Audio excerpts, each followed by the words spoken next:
Drivers, start your engines!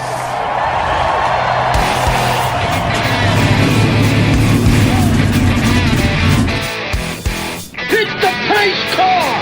What for? Because you hit every other damn thing out there, I want you to be perfect! When I'm driving, I got a guy on the radio who talks to me. It's him. He talks to me. Well, I wanna be a race car driver. Pretty girls eating from my hand, yeah. Wanna live a life of fun and danger. No sweater working for the man, alright. Well, hey. Well, I wanna be a firefighter. Crew-leaded when the heat is on, yeah. Save my baby from the burning building. Take her home with the sprinkler sun, alright.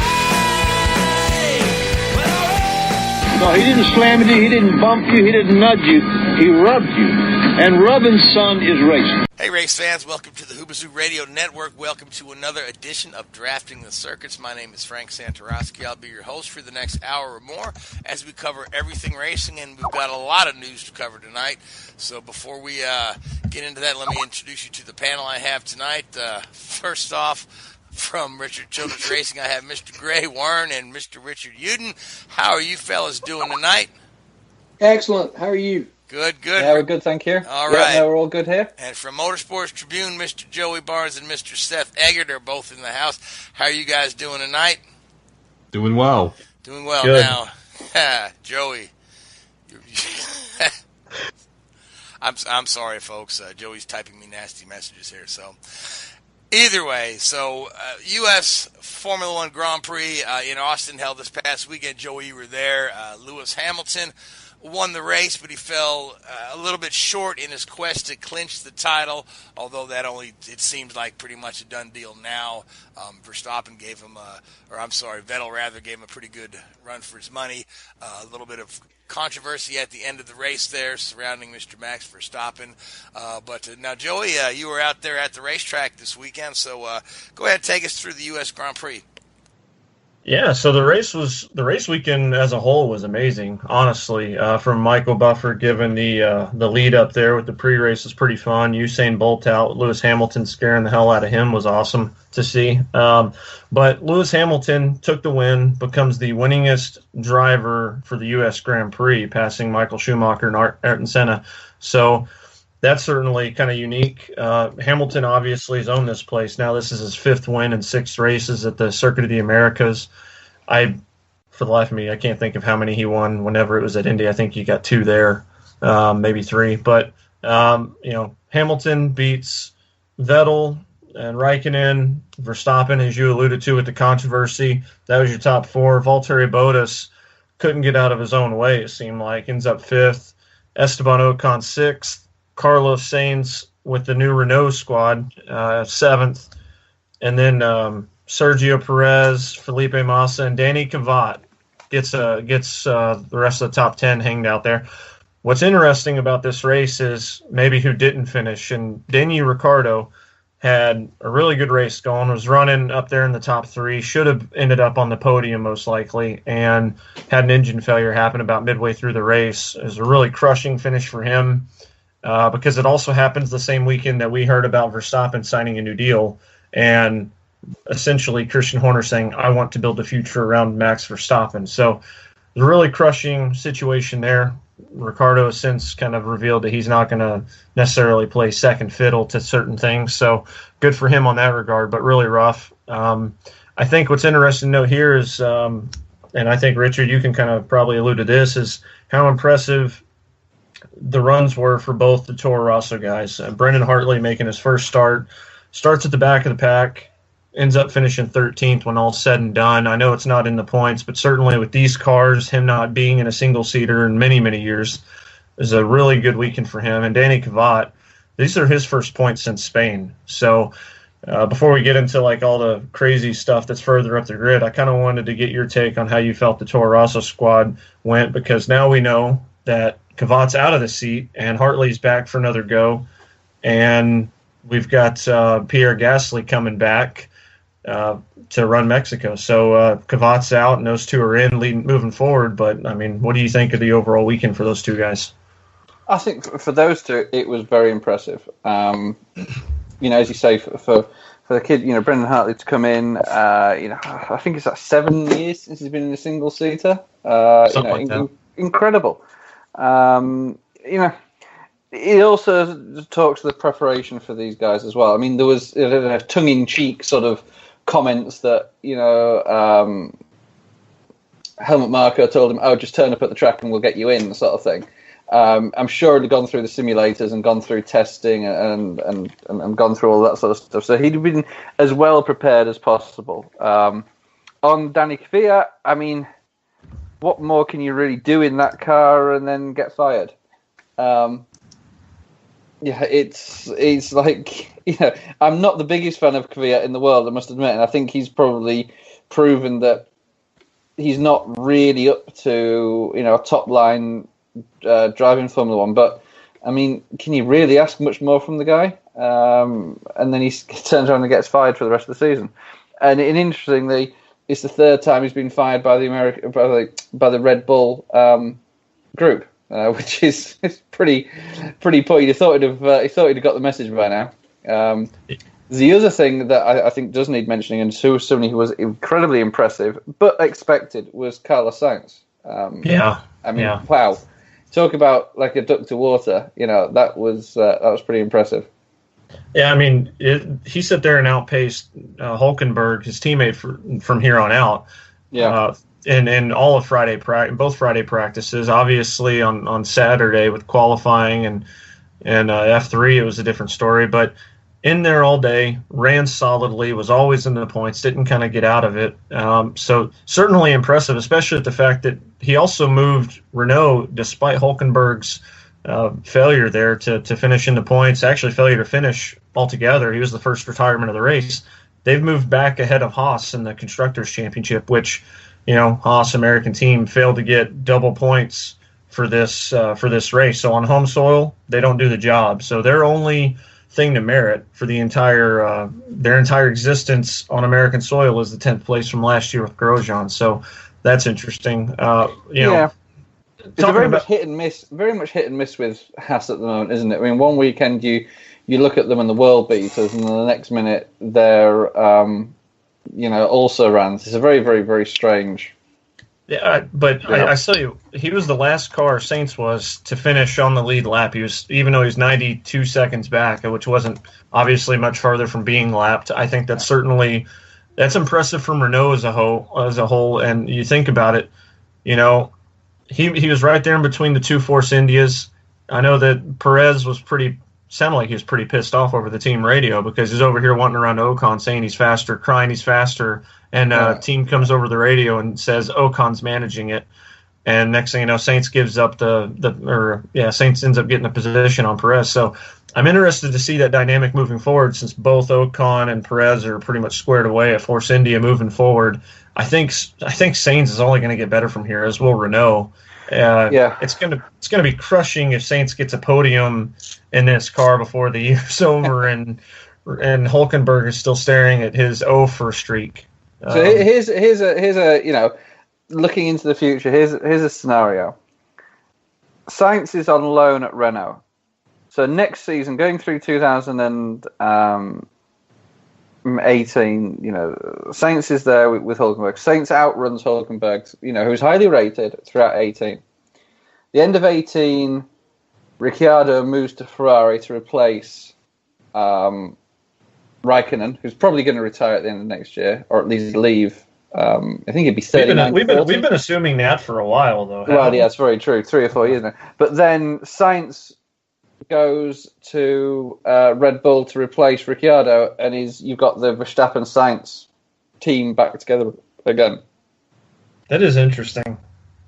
You sort of think it almost like makes sense, because especially with Ricciardo being a bit, well, hang on, I'm not going to play second fiddle here to Max. I know we're getting a little bit off the race last weekend, but the performance by Sainz was incredibly impressive, and a lot of people have questioned, really, when Red Bull promoted Verstappen, was that the right kid for them to promote?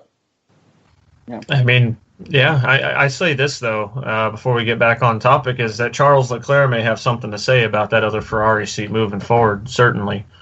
Well, no, I agree. I think he's been incredibly impressive as well. There's a lot of really good young kids around, and there's not many seats to fill. Yeah, I tell you somebody who wasn't so impressive, and I know he's got talent for days, but it was another weekend where Valtteri Bottas did not handle the job. And I mean, we saw him qualify well, and he's under fire at turn one a couple of times from Ricardo and managed to fight that off, which was really impressive to see that battle side by side through the S's was sensational. But he also came under fire from Raikkonen later on.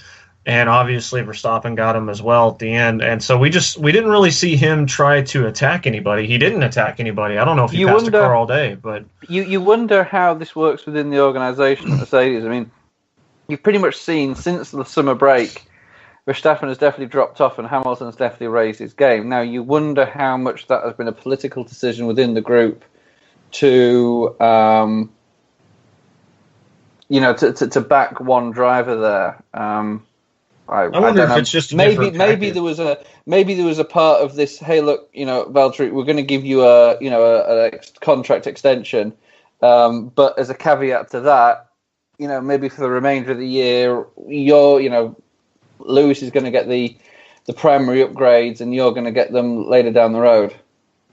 See, I don't know about that because you look back a few races ago at Malaysia, and he's the one that had the preferred upgrade package that just didn't quite work to the skill set of that car. And then we saw Hamilton revert back to the old. So, I mean, when teams say upgrade package, I mean, there's a huge amount that goes into it. It's not just a little bit of carbon fiber sticking out off a front wing. There's a lot more to an upgrade package than physical items, should we say? There's processes and procedures and execution of what they're trying to do. So it'd be interesting to see if there's something going on there.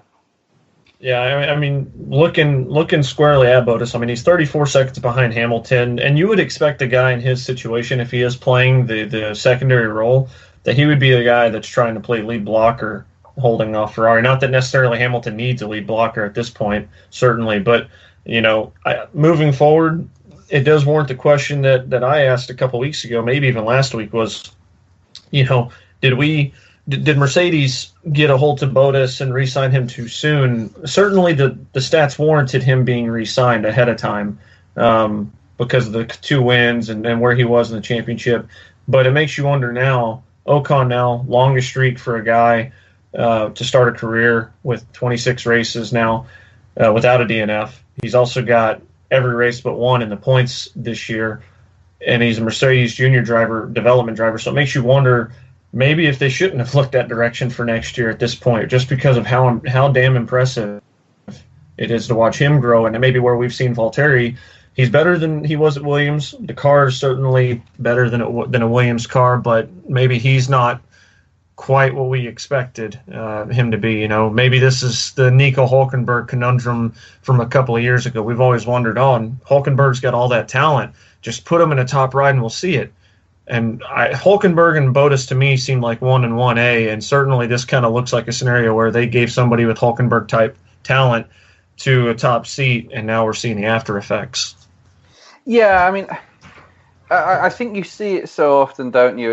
It's 50% of a Formula One career, if not more, for these what I would describe as non-superstars, and I'm putting Valtteri in that category is a very, very good solid driver. It's timing, and it's the right place, the right time. Getting everything together and making it work for them. He obviously had a good pedigree coming through in GP3 before he signed up with Williams, and did a solid job there in a car that was competitive at times and not quite so in other times, and probably paced an experienced teammate in Massa quite comfortably. But there's maybe something, maybe there's that X factor, for want of a better word, missing. And to a certain extent, maybe, how should we put this? Is Ocon doing himself any favours with that whole Perez-Ocon dynamic that you're seeing going on at Force India? if you're Toto Wolff and Niki Lauda, the guys who obviously make the driver decision at Mercedes, sorry, they could be looking at it and thinking, well, you know what, Ocon, he ruffles a few feathers, and he's good. Don't get me wrong. The kid is good, but we've had all that with Nico Rosberg just 18 months ago. Do we want to go back to that situation? Yeah. Do we just want a couple of years of, hey guys, let's just calm everything down, not draw attention to all the internal politics, and just go out and race? Because, to kind of phrase, Valtteri wouldn't say boo to a goose. He's as quiet and as placid as they come. Obviously when he gets his helmet on and gets in the car, he's pretty aggressive. But, he's not going to, upset too many people. So maybe that's the road they're going down for the time being.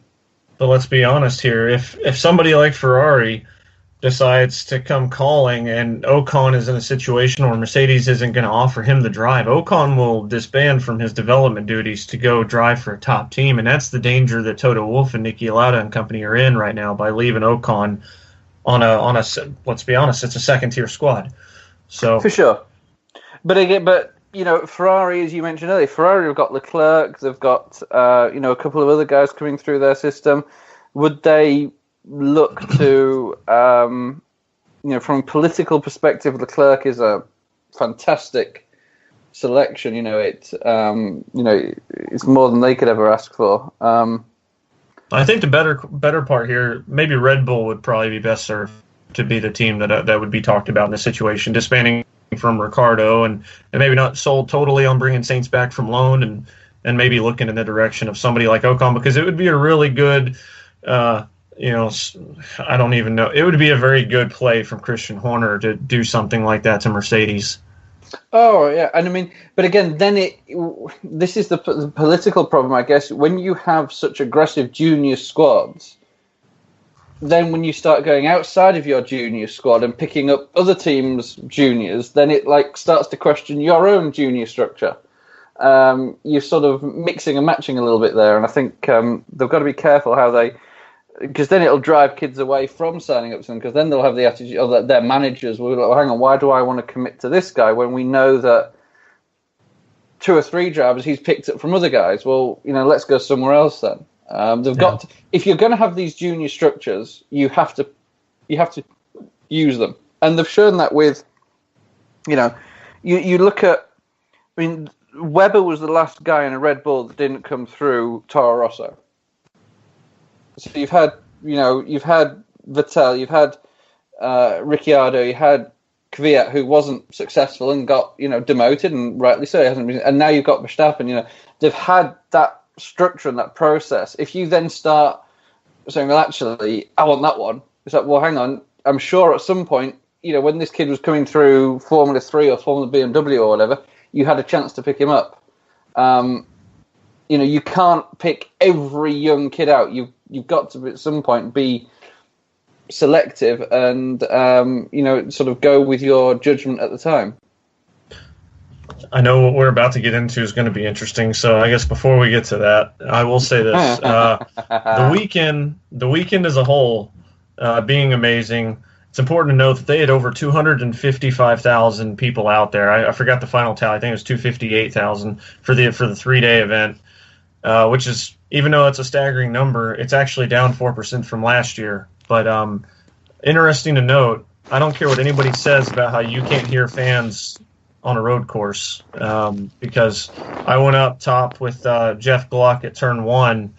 He was a really, really well-known journalist in his own right, and we hung out in turn 1. And when Vettel made that move at the start to pass Hamilton to get out to the lead, you heard everybody just erupt, and you could hear it beyond turn 1. You could hear it all the way down the S's in the different sections that they had grandstands set up. It was certainly one of the more unique things to listen to, because I can't remember actually hearing fans necessarily that loud on a road course, because, obviously everything's so spread out. So good for Coda getting that many fans attracted to the event. My book, it was probably the best Grand Prix of the season. Maybe I'm a little biased, but I don't know too many Grand Prix that top to bottom, not just for the lead, but throughout the entire field, had really good fights for position. I recall the move that Carlos Sainz, I forgot who he put it on off the top of my head right now. I think it was Massa, but going through the double apex right-hander by the, he did it from the outside and then cut it in. It was just beautiful move. He overtook him into turn, was it 1920, that complex at the end of the lap there? It was, it was quality, yeah. I mean, it was just, to me, that was the move of the race. I know everybody's going to point to what we're about to allude to, but to me, that was probably the best all-around move for the race, considering the equipment, considering the life of the tires, considering who he was trying to do it, because I think it was Massa, and Massa, for my book, is probably the toughest guy to pass. Yeah. But, all right, Richard. Yeah, it was quite a show. It was quite a show. But, yeah, let's talk about old Max and the track limits, huh? Yeah. So Kimi Räikkönen was running third last lap. Verstappen was really gaining ground, and it was just around the bus stop that Räikkönen kind of gave a little bit of that opening coming out, and Verstappen took it. And going through the same double apex that we just alluded to, we saw Max go maybe over the curbs, all four tires off track limits, advance his position, and ended up getting third. What led to a very fun, I don't know if y'all had a chance to see it on the American feed, the American networks, if they showed it. I heard they didn't, but on the world feed that broadcast with Sky F1, there's actually a unique exchange in the podium room where Verstappen was already in there getting his water, and then Räikkönen came in and had a smirk on his face, and Verstappen was told to leave. It was one of the more funny scenes, honestly. But anyway, going to this, Verstappen received a 5-second penalty, which Räikkönen actually almost didn't clear. He was 4.1 seconds back after that mishap and just kind of coasted along the line trying to save fuel, because that seemed to be the general consensus on the day, was fuel was the trouble that needed saving. I agree with the penalty. To me, he was the only driver that advanced position that went off track limits. I saw Bottas go off track limits, but he lost position. Ironically, I think it was to Verstappen. And many times throughout the race, we saw track limits, people taking advantage of going off of them and them not being imposed. But my one argument that I know Richard is probably going to make here is that they weren't consistent. And I know that they weren't consistent, but the one thing that was also not consistent was the fact that this was the one time that somebody went off of track limits that advanced position and not necessarily time. So with that, the floor is yours. Thank you. So fundamentally, you have track limits. People spend hundreds of millions of dollars to build these tracks, and for a good reason, they have the black bits in the middle, and then a white line, and then curbs and runoff and gravel and grass and astroturf and tarmac or whatever it wants to be these days. And the idea of racing is you race within that track.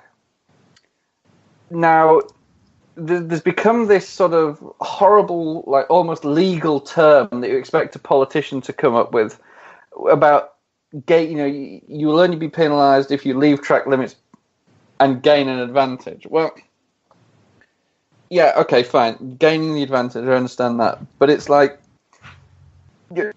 what's the definition of gaining an advantage? Where do you decide? On at a particular track, turn 3, if you exceed the track limits, that's okay, you can do that. But at turn 4, no, you can't do it at turn 4. From a fan's perspective, when Formula One is trying to attract fans, don't do stupid things and have stupid rules. Have a set of rules. If you turn around and say, these are the track limits, and if you have all 4 tyres over the track, unless you are physically forced off the track by another competitor, if the other competitor doesn't give you room, then I think that's again where it gets very grey. But I think fundamentally, if you have all 4 tyres off the track, then you should be penalised for it. All right, well, let me throw this out there, because you touched on something I just wanted to jump in with really quick there. So, racing in the United States, okay? This kind of falls in perfectly because, most U.S. race fans are pretty used to rules that are applied inconsistently and don't make sense, right? Yes. I just wanted to get that in there. Go ahead. Yeah, well, yeah. No, that is true. That is true. But you go around Monaco or Singapore or even at some parts of the track, Abu Dhabi. If you go off the track limits, you're in the wall.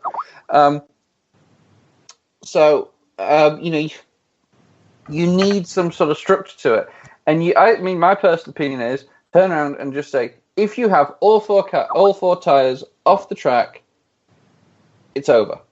You need to either give up a position if you gained an advantage, and gained an advantage is passing somebody or not allowing somebody to pass you, then you've got to give the position back. I think they're running this very grey area, and again, they need to understand it, because I have a fundamental issue where, so say you're a fan and you're watching the race, you're watching that race, you see Hamilton win, Vettel come second, and Verstappen come third, and then you're like, oh, I've got to go to the grocery store, turn the TV off, and you go to the grocery store, and you come back 2 hours later, you turn it back on, you're like, well, hang on, why is Raikkonen third? Oh, hang on. Well, no, but Verstappen just pulled this great move on him at the end. Oh, what's going on?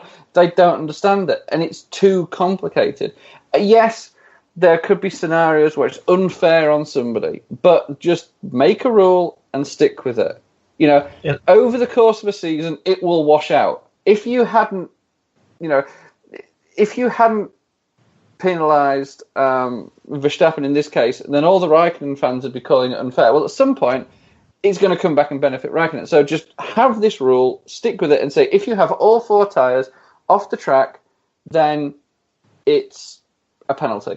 Don't make any ifs or buts about it. Have it solid, and then you remove all questionability.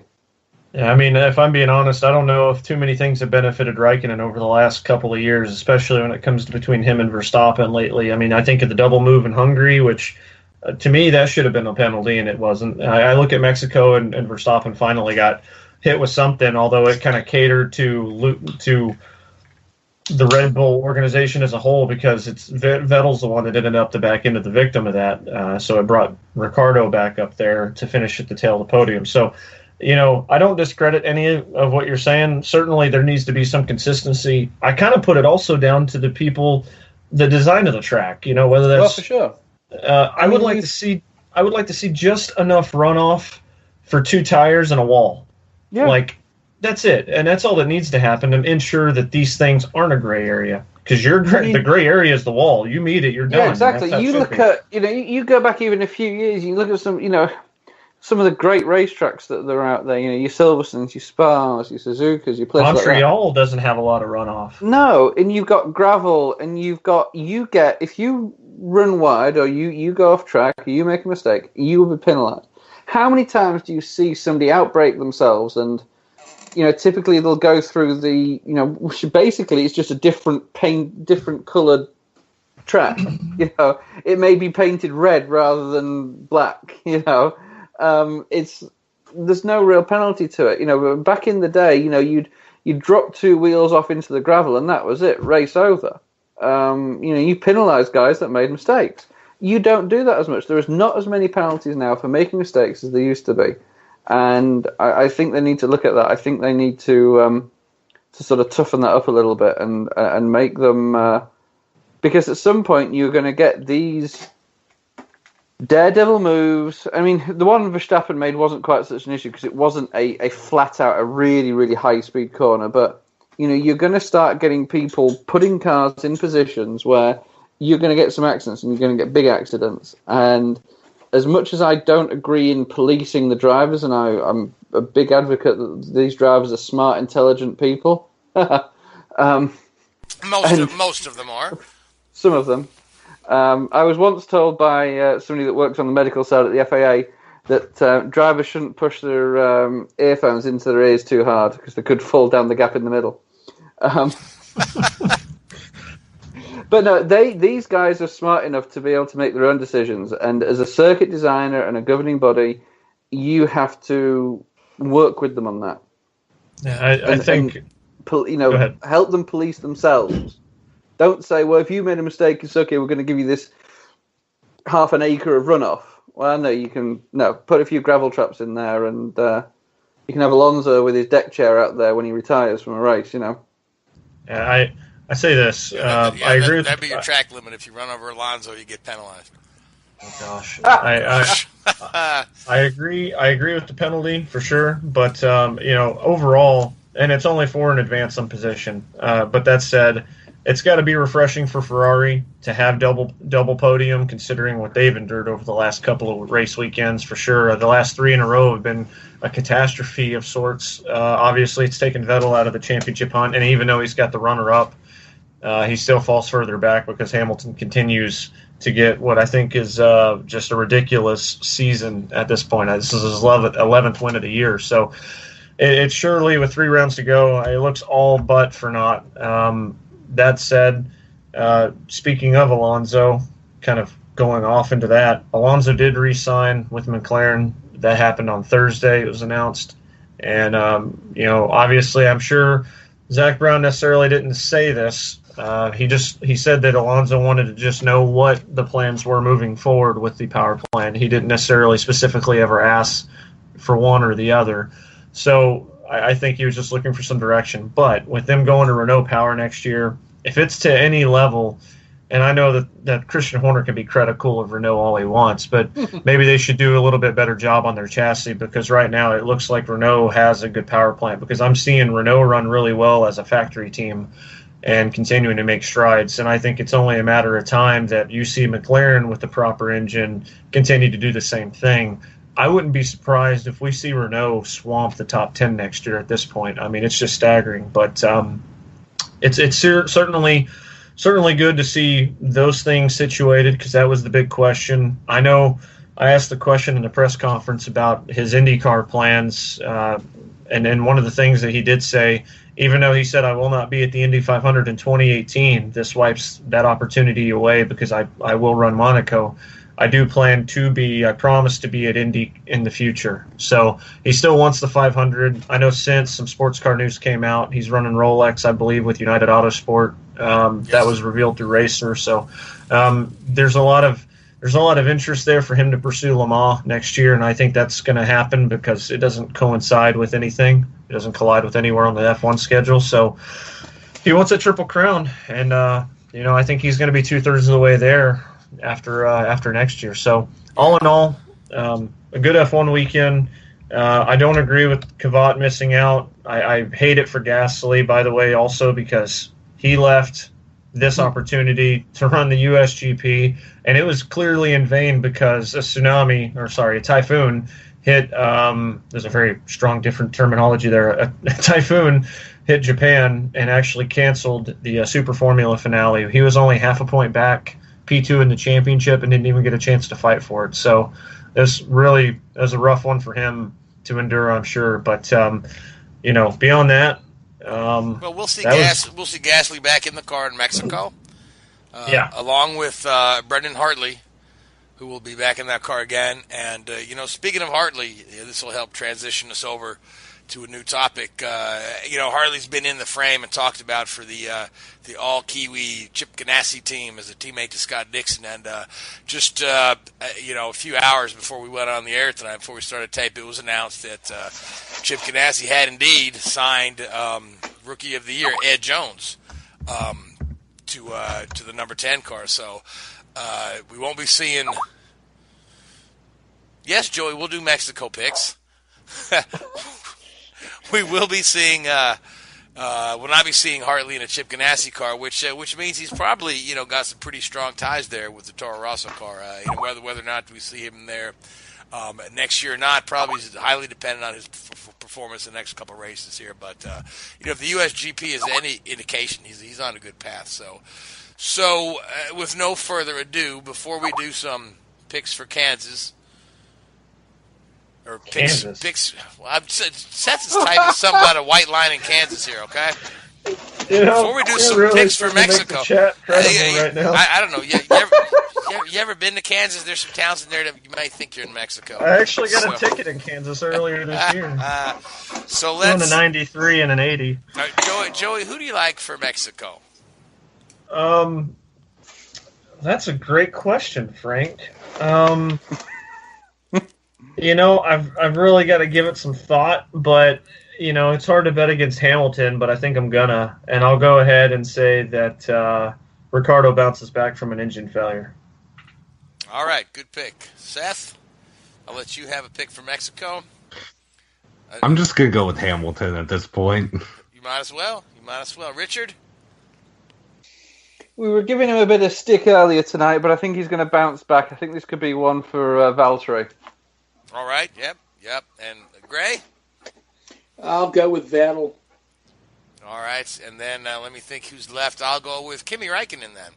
Been a while since we've seen Kimi in victory lane, and wouldn't some folks like to see that? So, speaking of Mexico, it's hotly rumored that during the Formula One weekend in Mexico, there will be an official announcement that the Indycar series will have an August date at that track next year to fill that kind of hole in August. So, and that'll give us an 18th race on the IndyCar schedule. So we'll see if that comes to fruition. I'm sorry, I'm reading all the stuff in the chat here.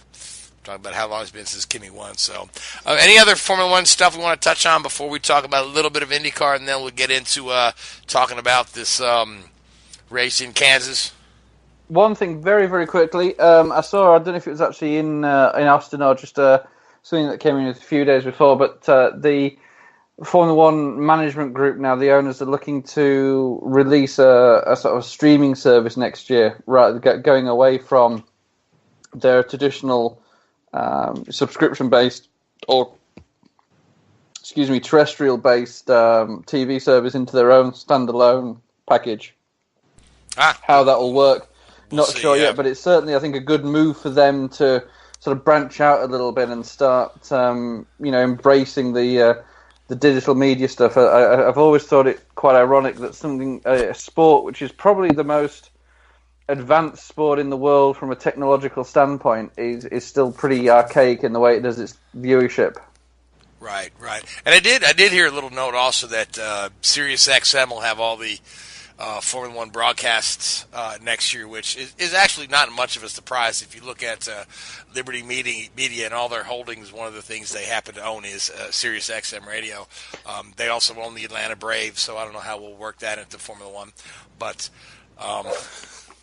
it's funny that one of the topics that came up a lot this past weekend, and a lot of the mumblings through the paddock, was how serious of a potential additional Grand Prix in the United States. I mean, it's certainly something that's very possible. It was talked about quite a bit, pretty extensively. It was asked of a lot of the drivers and in the written media, pressers, and it was certainly something that a lot of the media within the center were talking about as well. So that's something to maybe. Obviously, we're not going to know anything right now, but it's certainly something to keep a pulse on moving forward. Yeah, are they still Are they still really high on Las Vegas for that Grand Prix, or are there other locations being touted about? Because I know we've heard New York, New Jersey for years, and I don't think that's ever going to happen. I think that's as much red tape as IndyCar trying to race in Boston. But they still talking like a Vegas street race? Vegas was on the list. It looked like they were kind of upset to lose Long Beach, and then Watkins Glen was another one that came up, and then possibly even a return to Indianapolis was in the fold. So Indianapolis got all the structure right there, and they still got the FIA garages. The road course is in really good shape. Yeah, I'd love to see them back at Indy. That's pretty much a turnkey solution, isn't it? They could just rock up at a month's notice and make it work, couldn't they? Yeah, well, because you figure you had the whole problem there was, Bernie and Tony hated one another, and neither one of those guys are in the picture right now. So let's make it happen. Yeah. So now, Richard, you say you had one more point. One more very quick point. Looking forward to through to next year, and we've discussed it a little bit on the show in recent weeks. But can somebody please shut Felipe Massa up? It's getting embarrassing. I know, yeah. Really Richard, you and I were talking about that earlier today. Yeah, he's becoming like Villeneuve. He's almost turning into like those old guys you saw on the Muppets. Exactly. Complaining about everything. And it's like, Felipe, in all fairness, mate, you've had your chance. You were a great number 2 to Schumacher. You were fantastic. You filled great in number 2 to Kimi. Yeah, you filled in and done a job at Williams for the last few years, and you've done a solid job, but has he been amazing? No. I mean, this time last year, everybody thought he was going to be on a beach this year, chilling out and not doing this. And he stepped back in, and now it's like some of the things he's saying. It's come on, really. Yeah, and the guys that he's bad mouthing. The guys that he's bad-mouthing are the guys in frame to take his seat. Paul DeResta and Robert. The best thing that Williams and Massa could do is turn around and say, "Okay, Felipe, here's the deal. Brazil, your last race. Go out in your home crowd. Kubica, you race Abu Dhabi. See how you get on. If there's any problems, we'll look at it then. If not, you're in for next year." That's how I'd play it. But I think he's potentially spoiling. You see, this time last year, the wind down of his career was great. Every track he went to, he got great support, and the fans loved him, and everybody was like, "Yeah, great." And now it's like, "Oh, you're retiring again?" Well, hang on, we did all like that the thing that wouldn't leave, huh? Yeah, I mean, I look at this situation. I'm glad you brought this up because I almost completely forgot to mention this. He was somebody that was talked about a lot in the media center as well as somebody in the fold to take a job within the FIA. That it's pretty much guaranteed that he's done at Williams. So to that end, I'll say this: that it was one of the most greatest, awe-inspiring moments.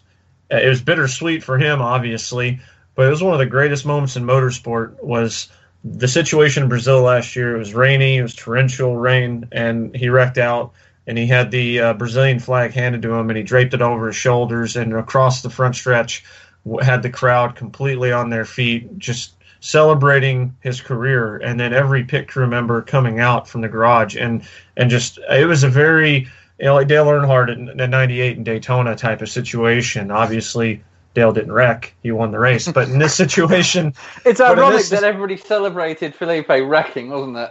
Yeah, but that was the moment. And now, for me personally, and I think there's a lot of people that I've talked to that are kind of in the same boat. That moment for me is a lot more hollow now. Yeah. And it sucks. Yeah. Well, it's not just that he's back. It's also the behaving that we're getting. And I agree with Richard. I would like to see a situation where maybe Brazil is where he hangs it up. And we see – I'm not necessarily a fan of Kubica getting the opportunity, getting the drive, so to speak. I think there's other people that are deserving. And I think I centered also around the fact that the focus should be on car development. Obviously, Lance is who you're trying to build this around. You're trying to move forward. You're trying to be the next juggernaut like Williams once was. And I think that this situation comes into play. And I don't see how a guy coming in with zero experience in his 2018 car or next to nothing can really move this thing forward. So I don't think Kubica is the answer. I don't think Paul DeResta is the answer. And I don't even know how he's in the fold for this, given his IMSA ties that I've heard as of late. So I don't say this lightly, but there's some development drivers that I would probably chase. Beyond that, Jolly and Palmer, I guess. I don't know which direction you go if you're trying to get away from Felipe, but I certainly wouldn't look Paul DeResta. I wouldn't look. I wouldn't look at the drivers that they're looking at anyway. But who else? Kubica, they've got a very, very limited choice. I mean, I know you mentioned Palmer, but I mean. Wow, I mean he hasn't exactly. Yeah, you're picking from a pretty small pot there, aren't you? I mean, in reality, I mean, there's a lot of Danny Kvyat's available. Oh yeah. Actually, hey, well, you know what? That may not actually be the most terrible choice because he comes from a championship squad. True. In Red Bull, so he would actually know how to help them and get them one step closer. That's actually probably the best. I hate to say it, that might be your best option. But to a certain extent, you talk about DeResta, you talk about Palmer, you talk about Kvyat. They're all, how should we put it? They're all known quantities. Yeah. And they're all pretty uninspiring quantities. Kubica would, from and you can have the best drivers in the world in Formula One, in any motorsport, but if you don't have the marketing tool and you don't have the, again, we used the phrase already tonight, the X factor, there's something different, the stuff that's going to get people interested. Would any of those three guys there mentioned really get people go, oh wow, what's Williams doing? What are they doing this year? We want to pay interest. Oh, where did Williams finish in first practice one in Australia? if you put Kubrick in the car, to a certain extent, it's an unknown quantity, but it's a known quantity. You know that guy has talent, and it will get people paying attention to you as a brand. It will get people going, okay, wow, let's have a look, let's see what they're doing, let's pay some attention to these guys. And I think that's half the battle in this sport, and I think that could be the route they go down. Man, I don't know. I look at that situation, and I think that, let's say a situation, of course it's going to create interest, it's going to generate buzz, but I feel like all that's short-lived, because we're looking at a situation where, given his injury and he's coming back, and of course he's not 100% of what he once was, if you run into a situation where he races like Grosjean did a few years ago, when Grosjean was known as the Wreckfest kind of guy, we look at Spa with that situation, and we look at what Mark Webber had some pretty lovely choice phrases for him. If any of that comes to light, the first thing that's going to get pointed out is that injury, and immediately he becomes a liability on the grid. And so from a marketing standpoint, I don't disagree with you. I think it's brilliant to put him in a car, because I think if you're needing that money, absolutely. But, if you need a guy that's got age that and obviously has talent, I'm looking at maybe one of his former teammates. I'm looking at Nick Heidfeld. I'm looking at somebody. I'm telling you, and if you're going that direction, I look at guys who have driven just about everything, who have experience in just about anything. If you're trying to build up a program, by no means is this sustainable, because clearly it's not sustainable if you're already considering Paul DiResta and Robert Kubica, because you look at the age factor, you look at the experience. Clearly this is a 1 or 2 year fling, right, Max? That's what it is. You're waiting for another guy to be free and come in. Kubica's only 32, though. You can get 4 or 5 years out of him. All right, in Formula One nowadays, he might as well be 50. Fellas, apart from unless you're Raikkonen in one of the top cars. Yeah, so let's move on from this topic, because neither one of you are in charge of signing drivers at Williams. So, but I do want to save enough time in the show so Seth and Gray can go over this NASCAR race we had in Kansas, elimination snooze round. Car? So. News car, yeah. So let's real quick. No, snooze car. Snooze car, okay, yeah. So let's real quick update on a couple of IndyCar stories. I did mention Ed Jones will be going to the 10 car. Great news for him. Not so great news for Dale Coyne, who thought he had a handshake deal with Mr. Jones. Connor Daly confirmed on his Twitter account today that he is out at AJ Foyt. And it looks like Matthias Leist is the front runner to replace Daly, alongside Tony Kanaan there. That leaves Connor looking for a seat. Munoz, as kind of said, he's dried up all his options, looking for a full-time seat. He's looking for something in sports cars and an Indy 500 only bid. So, we'll see what happens to Carlos Munoz there. Possibility that we could see, Connor Daly coming back to Dale Coyne, although R.C. Enerson has been kind of rumored for that seat as well. And last night I had the opportunity to interview Kyle Kaiser on another podcast, and I was speaking with Kyle, and they're looking at a 4-race deal. They really have no plans at this time to run a second car, so I'm not sure what that noise is. They have no plans to run a second car full time. So, but let's move on over to NASCAR, and I hope that's not Gray having a nap on the air. Gray, are you with us, buddy?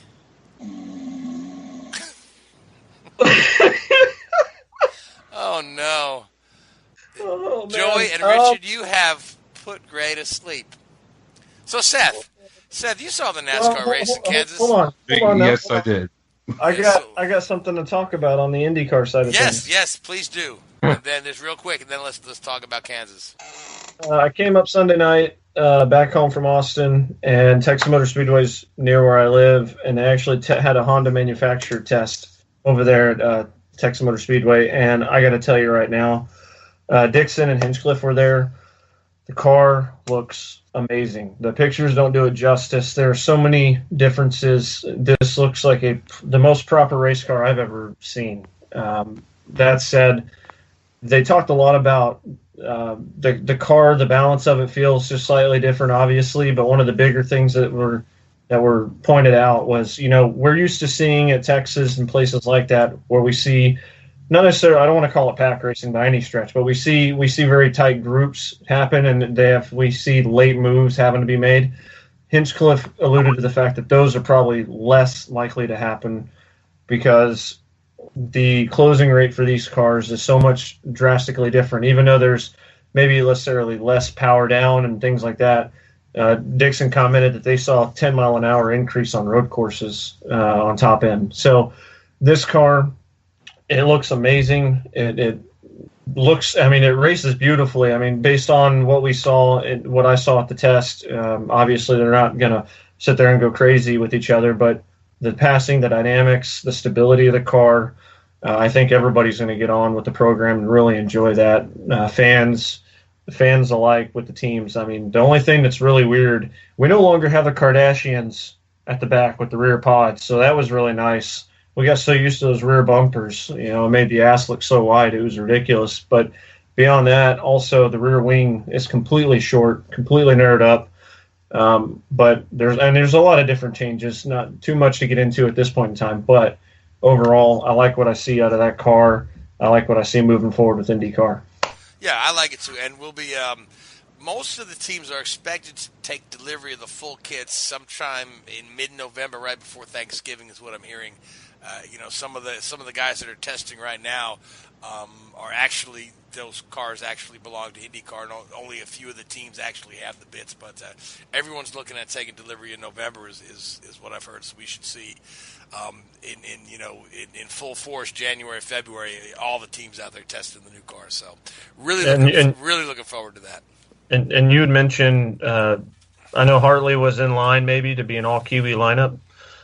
So Jones going over there kind of changes the dynamic there. Absolutely. A lot of the things to look at right now are Esteban Gutierrez obviously was with Coin last year for some handful of races, did well. Dale really liked what he brought to the table. I would look for that situation to happen. And then maybe they welcome Connor back, but if you go with money also, I think Esteban's a clear number 2 choice for that seat. Oh, certainly. I think I think even though Connor has previous experience there, I think he joins another team. I hope he's back on the grid, and I think the one that makes the most sense, I was talking about this with another counterpart on the show here, is Krista Hardy. And one thing that he had brought up was actually Ed Carpenter Racing and sharing the road and street courses where Ed is oval only. And I think that would actually be kind of a nice return to form and maybe a situation where it plays to his strengths. And I think it could kind of maybe set things and level things off because let's remember, he's still incredibly young and somebody that you could build a team around. And we saw him really start to click off some solid runs with Foyt equipment. And, I look at this situation and wonder, Foyt continues to have this turnover and then these changes. And they could have really built around Munoz, who obviously is incredibly fast in IndyCar, especially the Indy 500 with a couple of runner-up finishes. And you look at Connor Daly, another youngster they could have really built around. That was no easy situation for any young group to come into. One team's based in Houston, the other team's based in Indianapolis.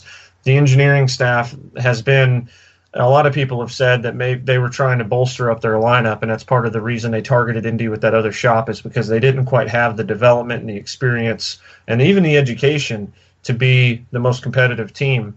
I understand what you get out of Tony with the experience, but I really don't know what you gain by continuing to have this turnover moving forward. So Munoz was in the mix for talking about, David Mulcher reported that he's in the mix for trying to find Indy 500 rides as well as trying to do something in the IMSA prototype class. So, moving forward, I hate to see that kind of turnover out of Foyt because they deserve to be higher on the grid. And I as far as destinations, I think that's what you're looking at. Yeah, that Ed Carpenter thing has been mentioned quite a ton that I've been reading that. So, but let's move on. Let's talk about NASCAR in Kansas. We had an elimination round. We had a couple guys squeak through that we thought might be out. Then we had a couple other guys, most notably Mr. Kyle Larson, end up being eliminated. That's something that none of us would have thought that Kyle Larson would have been out, but that's exactly what happened. So with no further ado, Gray and Seth, which one do you guys want to jump in and break down Kansas real quick? I'll defer to Seth, and we'll discuss it. Sounds good. Seth? Well, Martin Truex Jr. continues to be the winningest driver on mile-and-a-half tracks this year. He now has 7 wins on the season, 6 on mile-and-a-half tracks. He has an average finish of 2.8, which is the best average finish since Bobby Labonte in 1999, who had an average finish on mile-and-a-half tracks of 2.4. Truex can actually outdo and break that record if he wins or finishes second at both Texas and Homestead. Moving on from there, it was not an easy win for Truex. He was penalized for changing lanes, specifically changing lanes before the start-finish line on a restart. It was not a white line rule. There is no white line rule. The rule is the leader, yes, he gets to choose the lane, but he has to maintain the lane, and he failed to do so. He went below the white line, therefore changing lanes. Hence the black flag. He did a pass-through, didn't lose a lap. They played strategy, stayed out, fell back on a late restart. He had to come back through the field again, and he ended up winning the race. Had a loose wheel. He did have a loose wheel as well. Kyle Larson, he had an engine failure early on, came down pit road. They were checking the ECU. They had him go through the diagnostic page, and I went back and replayed that whole sequence of events. On the diagnostic page, they had him read off what warning lights were on. He had the warning light on for stuck throttle protection mode, low oil pressure protection mode, and low water pressure for, I think, the radiator. And about 5-10 laps later, the engine finally went and let go. But it didn't end his playoff chances. There was still an outside chance that he could make it if Jimmy Johnson and Kyle Busch, or Kyle Busch and Matt Kenseth, failed to move on. As we know, both Jimmy Johnson and Kyle Busch moved on. Kenseth was caught up in a 12-car pileup, ironically caused by Eric Jones, who's replacing him next year. And he got through relatively unscathed, but on pit road, the pit crew had more than 6. Had more than 6 crew members go over the wall, and because he was on the damaged vehicle policy, he was parked. There was a lot of outrage over that, but the thing is, that's been the rule all year long. It bit Kyle Larson in the Clash, the first race of the year. It bit 2 truck teams at Daytona. Last week, it bit 2 truck teams, or 2 weeks ago, bit 2 truck teams at Talladega. And it also bit Corey LaJoie in the same race this week. So I don't know why people are so upset about Matt Kenseth, where it's been the rule and everybody should have known it all year long. There's no excuse for whether the driver didn't know the rule or the team didn't know the rule. Otherwise, the stage wins went to Kyle Busch and Kevin Harvick, giving them a little bit more of a cushion, not much, 1 point each, going into this round, the round of 8, the last one before the championship 4.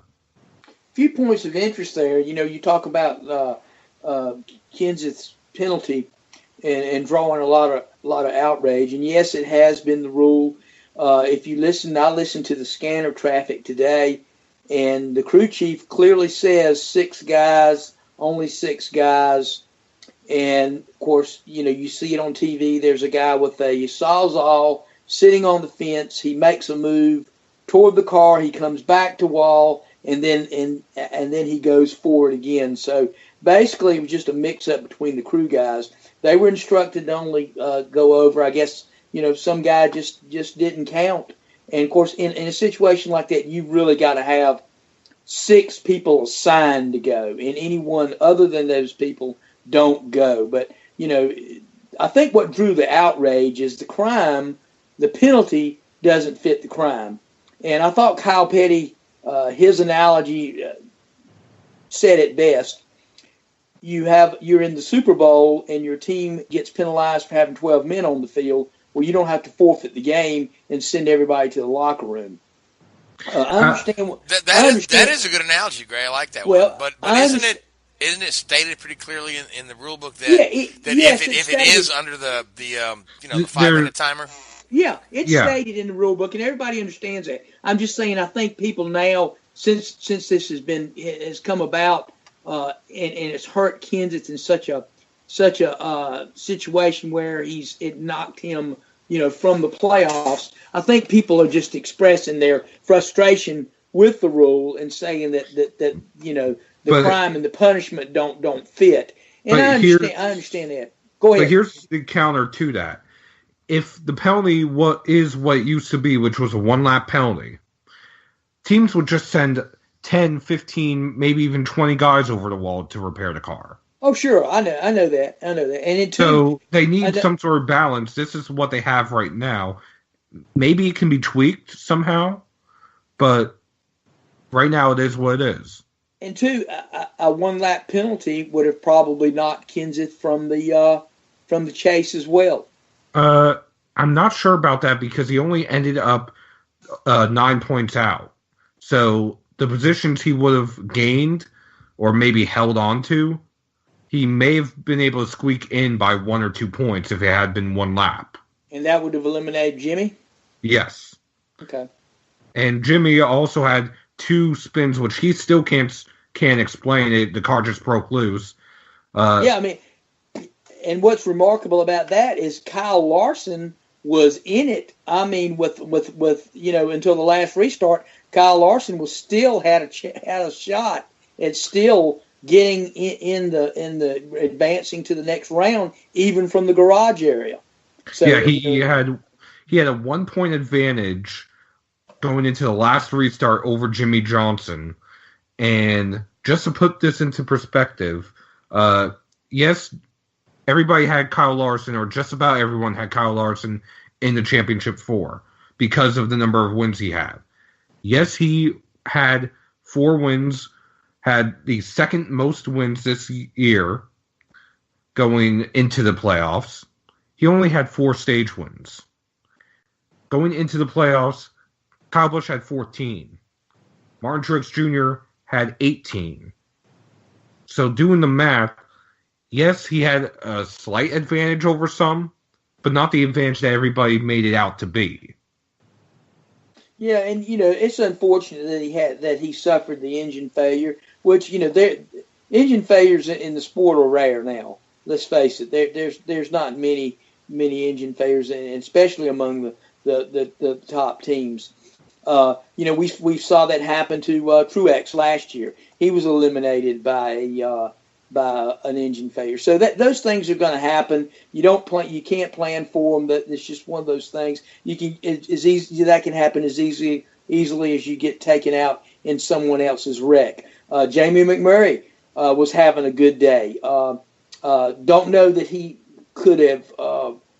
He had to win the race. Don't know that he would have won the race, but he had run pretty much in the top 10 all day long before the wreck. He felt good about his chances, but he was eliminated in the big wreck also. So it was a kind of a crazy day. We didn't, of course, I think a lot of people didn't wanted to see Kyle Larson advance just from a competition standpoint. But one of the better runs of the day was turned in by Ryan Blaney.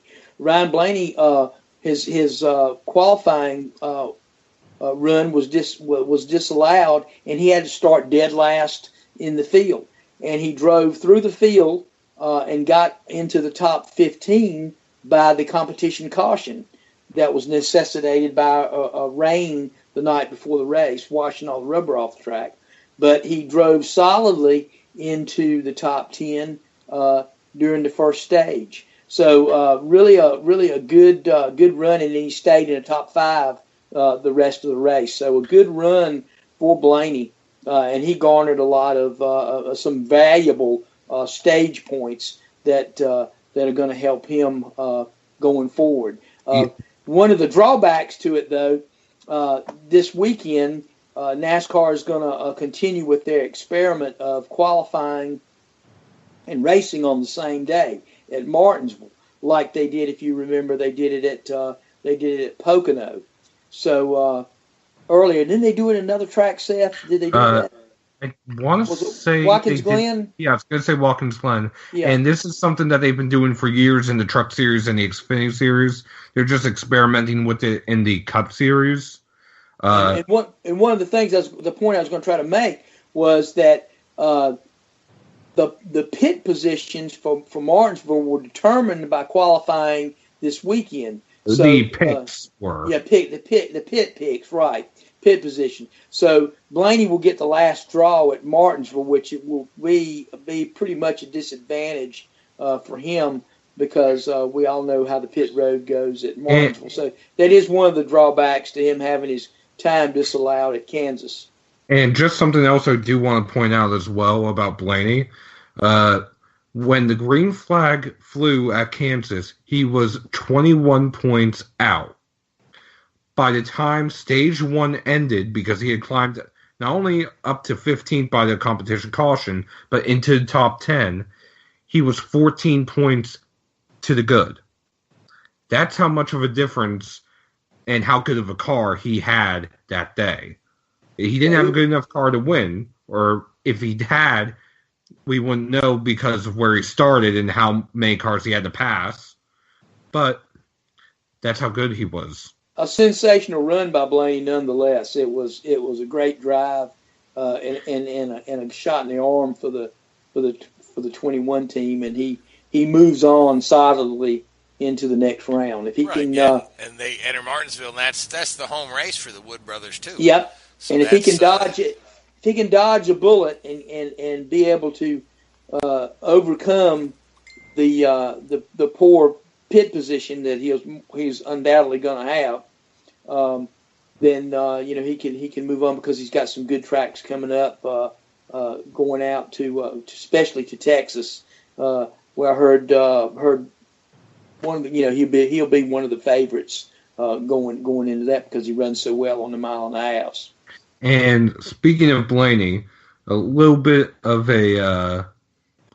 some good news today. Blaney's best friend, which it's been documented for a while that the two of them are very good friends, Darrell Wallace Jr., finally signed a contract with Richard Petty Motorsports. It's finally official. I know we've mentioned it on here numerous times this year, but Darrell Wallace Jr. will be driving the number 43 full-time, not only next year, but it's a multi-year agreement. Details right now are vague. There's no mention as to who will be sponsoring. There's no mention as to manufacturer.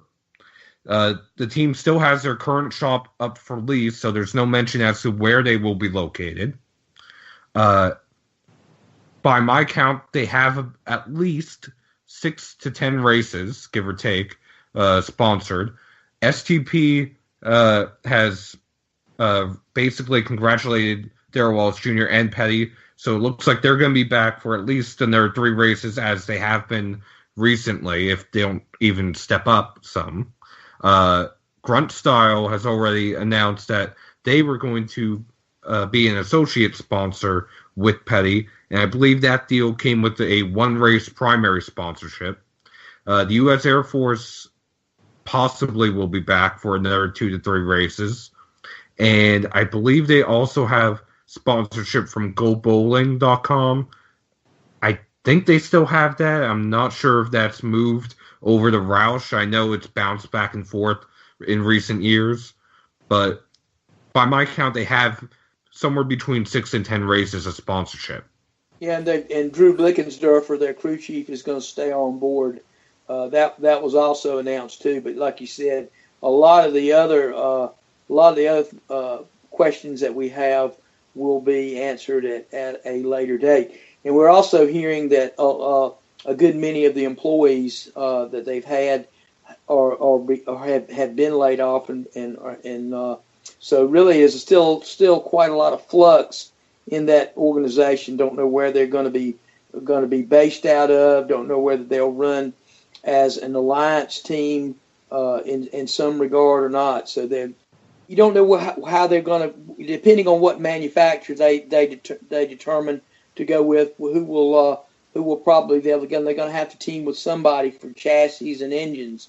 So we'll see how that's going. I'm sure those details are yet to be determined, and we'll hear about those as we go forward. But I guess coming out of Kansas, other than the elimination race, and we move forward going to Martinsville, and again we've always talked about Martinsville being a wild card race too. We go in looking at with guys like Jimmy Johnson and Denny Hamlin as favorites, and also you could have to throw in probably Keselowski based on his run there in the spring, and maybe Kyle Busch also, because those four have won there in the recent past.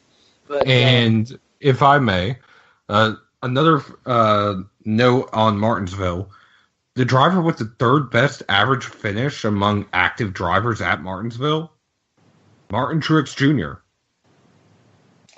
Yeah, he's had some good runs there, but he hadn't really been able to close the deal. He's never won on a short track or a plate track. Those are the only two kinds of tracks he has yet to win on. Yeah, and with the season he's having, he could very much change that trend for sure, no doubt about it. But he won't go in this weekend based on his other performances there, not being able to close it. He probably won't go in as one of the favorites. But basically, all he's got to do is just have a solid run and come out of there without any trouble, basically, and then he can move on to Texas, where he knows he'll be one of the favorites going there. Yeah, absolutely. Now, Gray, you and I are packing up our bags, and we're both heading down to Martinsville this weekend.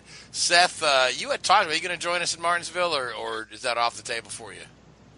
Unfortunately, it's off the table. Okay, all right. So, Gray and I are going to go down there, and hopefully the weather will cooperate. Last I saw, there was 80% chance of rain on Sunday. They're saying it might be the first night race. So yeah, it could be a long weather. day. The weather forecast definitely has changed. They're calling for some cooler, damp weather to move in on Sunday. That kind of concerns me. We'll just have to see what happens. But that was what I saw when I watched the weather this afternoon, and that's unfortunate too, because the advanced ticket sales at Martinsville have been brisk and have been good, but a little bit better than some of their last few fall races. So the track itself was really looking forward to having a really good crowd on hand for Sunday's race. Well, I hope everything cooperates. I mean, I'm not traveling back home till Tuesday, so I mean, if the race is on Monday, I'll still be there, but I prefer to get it over and done with in the time frame there. So yeah, me too. I'll work it out. I'll see what happens. I got a day off I could take on Monday probably and go up there. There won't be a lot going on at the shop because everybody will be at Martinsville, so I might use one of my personal days and stay over if that race were to run on Monday. And it'd be unfortunate if it had to run on Monday, because a lot of the crowd interest now is because people want to see the race finish under the lights, and that's a definite possibility. And of course, that's what has driven the advanced ticket sales. And another small factor is it's Dale Jr.'s last Martinsville race. That's and on top of that, he's running the Grey Ghost paint scheme he was supposed to run last year at Darlington in the throwback race. He had a fan vote, or Hendrick did, I forget who specifically had to vote, but let the fans vote as to which scheme he would run at Martinsville. And overwhelmingly, it was the Grey Ghost that he was supposed to run that Jeff Gordon ran in his place. So he finally got the scheme at the site of one of his favorite wins. So that should be interesting to see as well. That'll be neat, yeah. So let's talk about Martinsville a little bit, and let's make a pick for the win. And being that it's just the first race of the next 3 stages that'll lead up to the Final Four, let's all make our pick for the Final Four drivers now, and then we'll see how we did before we go to down to Miami. So, Richard, you've been a little quiet here since we stopped talking about Formula One. So, I mean, who are you liking for Martinsville? Martinsville, I picked this driver last week, and they didn't have the great race, but he did the business. Jimmy Johnson. Good track for Jimmy too. So, yeah. And Gray. Gosh, I'm gonna say he guys showed a little life here lately. Picked up his game a little bit. I'm gonna say Denny Hamlin will emerge out of this thing.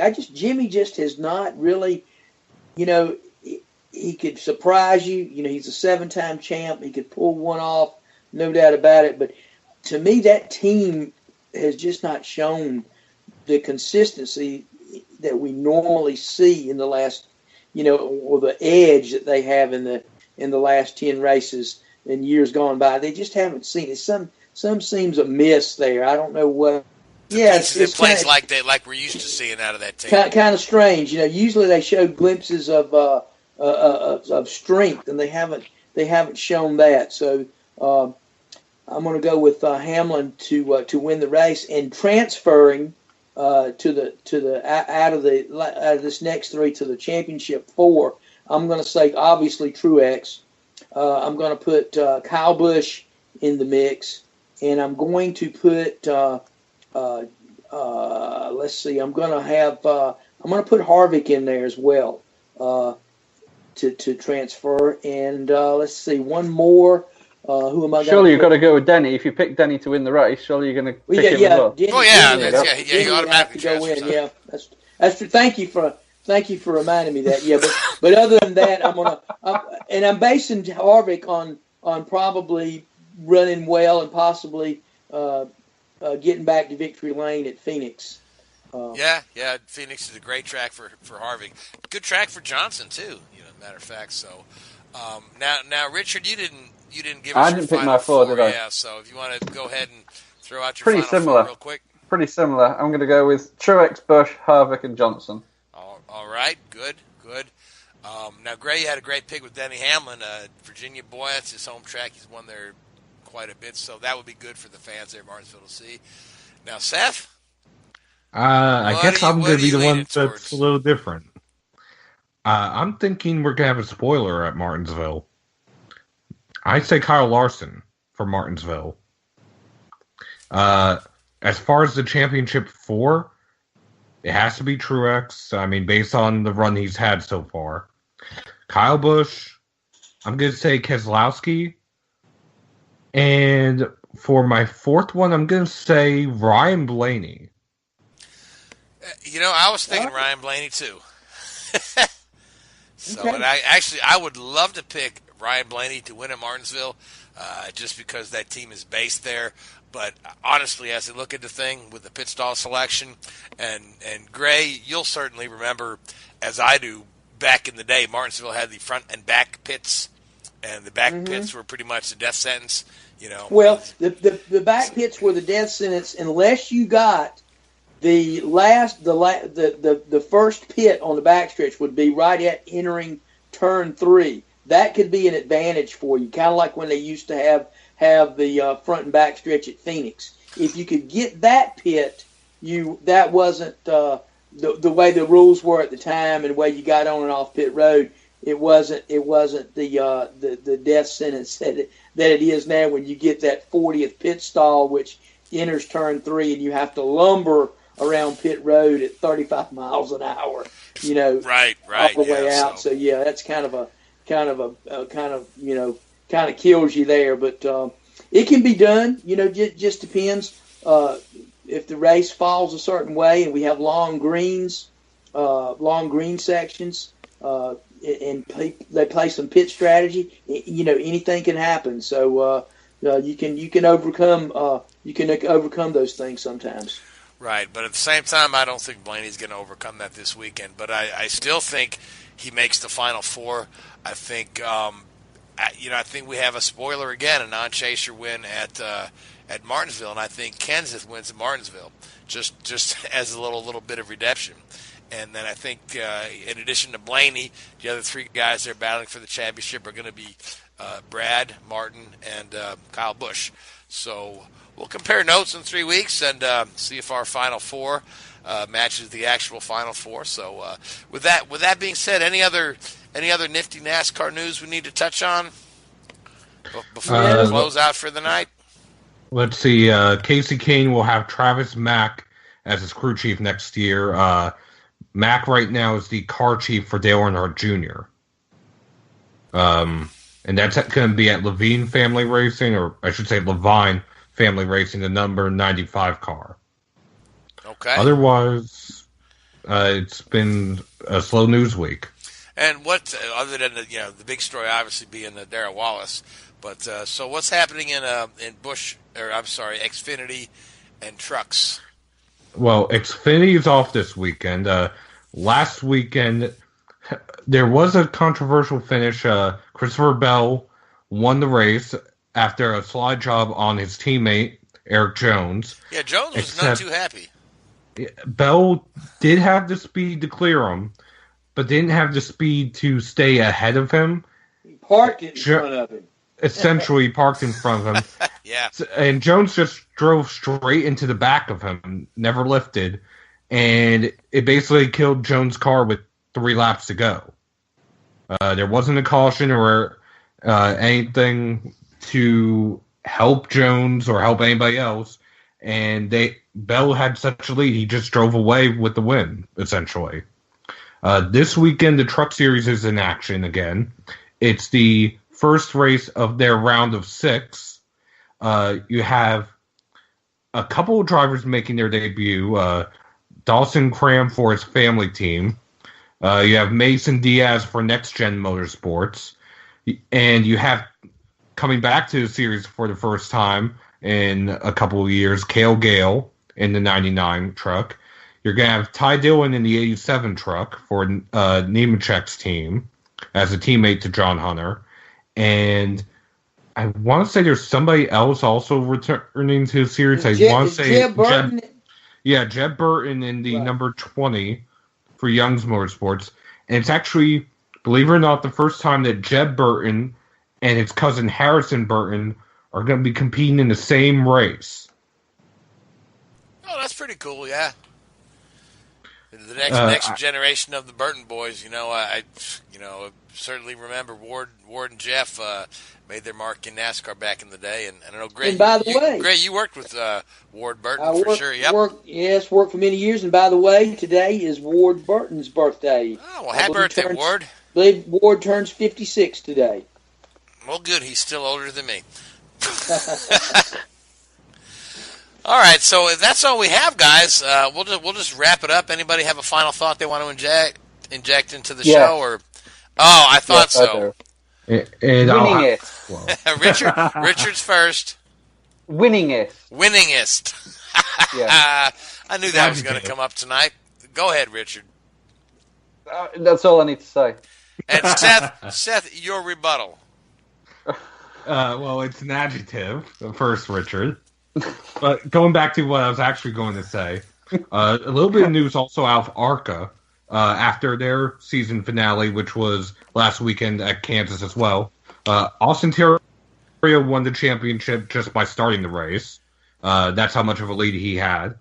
It's Ken Schrader Racing's first championship since 2001, I want to say. But also, Venturini Motorsports announced part of its driver lineup for next year. In the number 25 full-time, they'll have Natalie Decker. She is a late model driver out of Wisconsin who has made 7 starts for the team this year. I want to say she has a best finish of 6th, and she has yet to finish outside the top 15, I believe. Well, good for her. Yeah, I'm familiar with Natalie Decker. I want to say we had her on the show last year, I believe, when she was, if I'm not mistaken. But I know exactly who you mean, so good for her. And what else you got, Seth? Anything else? That's all I have in my notes. All right, Gray. Any final thought coming from you? Hope the weather holds off and we can go to Martinsville and see a good race. Absolutely, yep. And Gray, I'm looking forward to seeing you at Martinsville. I'll give you a buzz when I get there Sunday morning. I got your telephone number. I'll call you and we'll meet somewhere. We'll find a place to meet. Yep, I'm going to bring my nephew to the race. It's his 13th birthday. Although he can't tell anybody it's his birthday because I bought him the tickets for kids 12 and under. But, if they give me a hard time, I'll say, well, he was 12 when I bought the ticket. So, but it's his birthday. But NASCAR's struggling as it is. We need all the help we can get. What are they going to do? The ticket says youth. They're going to say, hey, man, are you 12 or 13? Because 13-year-olds kids don't have driver's license. So, but what time of day was he born? So anyway, yeah, I'm looking forward to, because I remember I had a cool uncle that took me to my first race, and this will be my nephew's first race. So I'm looking forward to bringing him to the race and letting him see all the sights, the sounds, and the smells of the race, and see if I can turn him into a race fan for life. So that's always fun to get a young person to the racetrack, because each and every one of us had someone take us to a racetrack when we were young and hook us on the sport. So with that being said, I want to wish you guys a good night. Gray, I'll see you this weekend. Seth, great talking to you. Richard, thank you for giving us a schooling on the English language. And so, you know what? I'm going to have to check all the picks this year and see if you're the winningest guy on the panel. So, I'm sure I'm not. I'm sure you're not. So, anyway, I want to thank Whoobazoo. And we're on Drafting the Circus, guys. Have a good night. We'll talk to you next week. Whoobazoo.com.